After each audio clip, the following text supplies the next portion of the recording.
Sawadee krab, welcome to the Thaiger with me, Jet Gunther. Today I'm reporting from my hometown of Chiang Mai in front of Ta Pa Gate. Now this was one of the major entrances into the capital city of the old kingdom of Lan Na. Now Ta Pa means port for river rafts, and that's because this gate was where goods were brought into the city from the port at the Ping River just east of here. That's a little lesson in Chiang Mai history. Now let's get on to the news.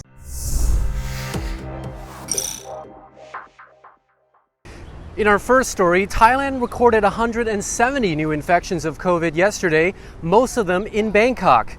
This pushes the country's accumulated total infections to nearly 27,000. The death toll remains at 86. Proactive testing in Bangkok, which revealed a new cluster of 96 infections in the Bangkok district, has forced health officials to play down fears of a third wave of the coronavirus. Bangkok is one of Bangkok's 50 districts and about 6 kilometers west of the Chao Phraya River.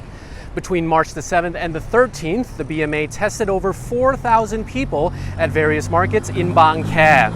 96 tested positive. More are still waiting on results. The Department of Disease Control says conditions in the markets, many of which have low ceilings and poor ventilation, are favorable to the spread of any virus. He also noted that many workers wore masks incorrectly. Provincial health officials in neighboring provinces have also been alerted to a number of local residents who visited the Bangkok markets.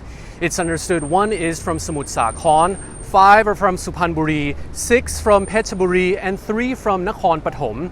The governor of Suphanburi has confirmed that 5 locals who visited Bangkok have tested positive and are now under observation. The department says new cases are being found constantly, though the number is still small. It maintains that cooperation from market operators, vendors, and the public will assure that the situation will be brought under control shortly, as in the case of Ponpad Market, just north of Bangkok, which is now reopened. Meanwhile, COVID vaccines using the AstraZeneca vaccine will start next week, according to Thailand's public health minister in a Facebook post today. The update, with little explanation, comes just 3 days after PM Prayut Chan-o-cha canceled his plans to be vaccinated with the same AstraZeneca vaccine, and the Thai government decided to delay the rollout of the vaccine due to concerns over a possible link to blood clots.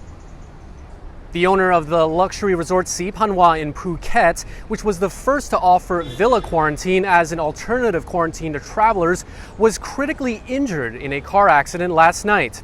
Police say 40-year-old Vorasit Issara drove into a power pole in Phuket's Wichit district.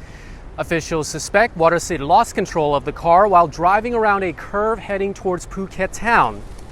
Vorasit was trapped in the vehicle for over an hour as rescuers tried to pry him out of the wreckage.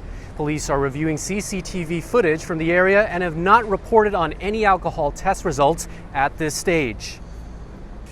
Commercial airlines registered in Thailand will have to provide a business recovery plan or run the risk of the Civil Aviation Authority of Thailand refusing to allocate additional routes as Thailand slowly reopens to international traffic.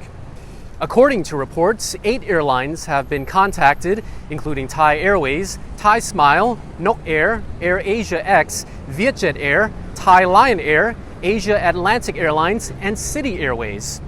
The CAAT are also coordinating with COVID vaccines to civil aviation personnel who directly come into contact with tourists and air passengers in preparation for resuming international flights.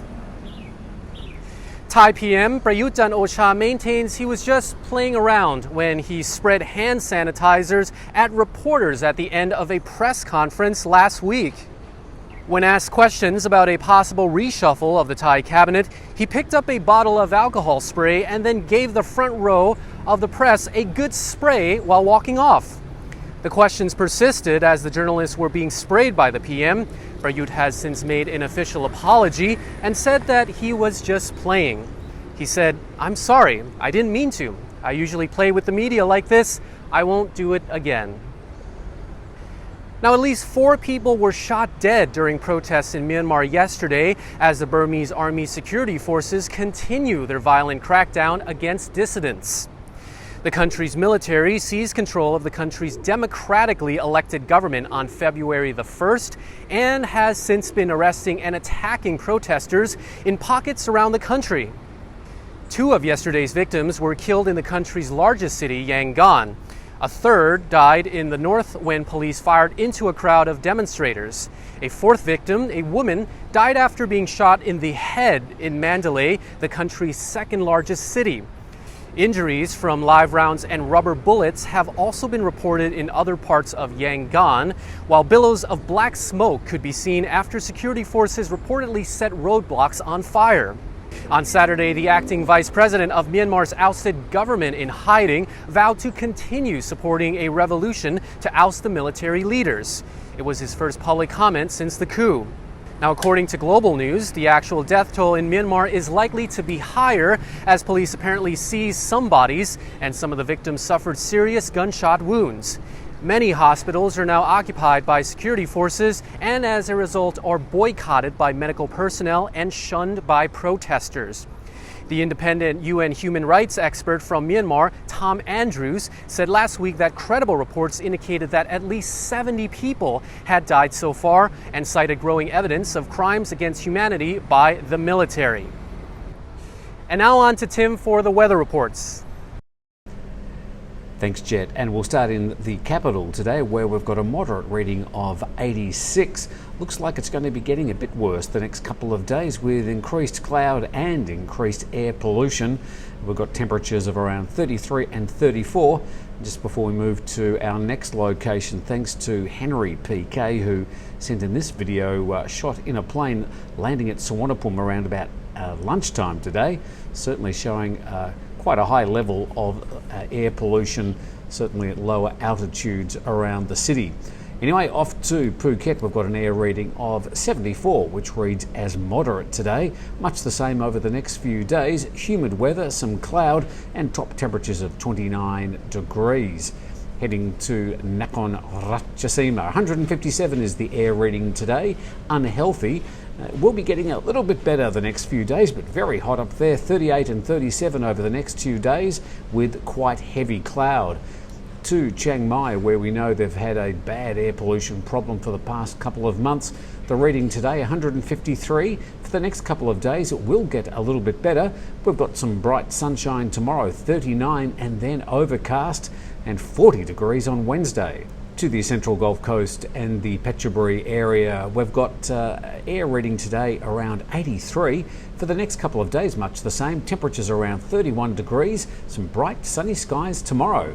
And finishing in Pattaya, where we've got a reading of 66 today, and looks like it will be much the same over the next few days. Temperatures of 30 and 31 with some quite heavy cloud around. Back to you, Jet.